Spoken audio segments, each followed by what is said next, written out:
আমরা নিজেরা সৎ হব, নীতিবান হব, সুশৃঙ্খল হব। আমি এমন কোনো সুযোগ নেব না যে সুযোগটা নেওয়া নিষেধ আছে। আমার সাথে কোথাও কারোর খাতির আছে উপরস্থ, সেখানে সিরিয়াল না ধরে আমি একটু ডাইনবাম করে পার হব না, চেষ্টা করবো তো ইনশাআল্লাহ। নাম্বার 2, ভোটকে কেন্দ্র করে বিশেষ করে আমার ভোট দেওয়ার ক্ষেত্রে আল্লাহর কাছে জবাবদিহিতা আছে, এটা মাথায় রেখে ভোট দেব।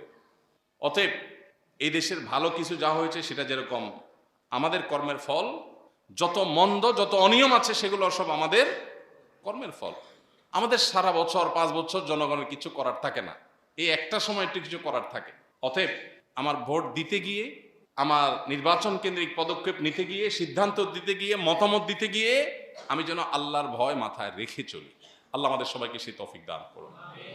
আমানতদারিতা যেন আমরা রক্ষা করি, এমন কিছু যেন না করি যেটার কারণে আল্লাহর কাছে আমাকে দাঁড়াতে হবে। আমি আমার ভোটের কারণে জান্নাতে যাওয়ার পথ, জাহান্নামে যাওয়ার পথ কোনটা সুগম করছি? আমি কি টাকার বিনিময়ে ভোট বিক্রি করছি?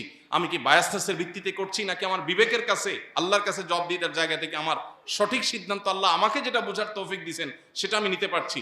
এটা গুরুত্বপূর্ণ। অতএব এই সঠিক সিদ্ধান্ত নেওয়া, আমানতদারিতার চেতনা মাথায় রেখে সিদ্ধান্ত নেওয়া, এটা হলো দ্বিতীয়।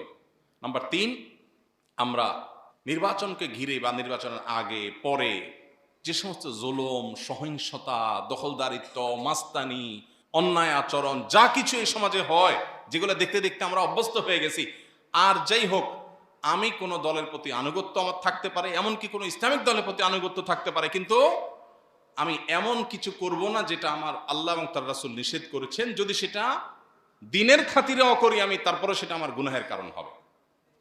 কোন প্রকার সহিংসতা, অনাচার, এই যে নির্বাচনকে ঘিরে গুজব, অপতথ্য, মিথ্যা, এগুলো থেকে আমরা বিরত থাকবো, বিরত রাখবো ইনশাআল্লাহ। নাম্বার 4 এবং সর্বশেষ হলো আল্লাহর কাছে দোয়া করতে হবে। আল্লাহ, আপনি আমাদের অবস্থার পরিবর্তন করেন, আমাদেরকেও সংশোধন করেন, আমাদের নেতাদেরকেও সংশোধন করেন, আমাদের দেশের সার্বিক অবস্থা সংশোধন করেন। এই জন্য দরকার গণদোয়া।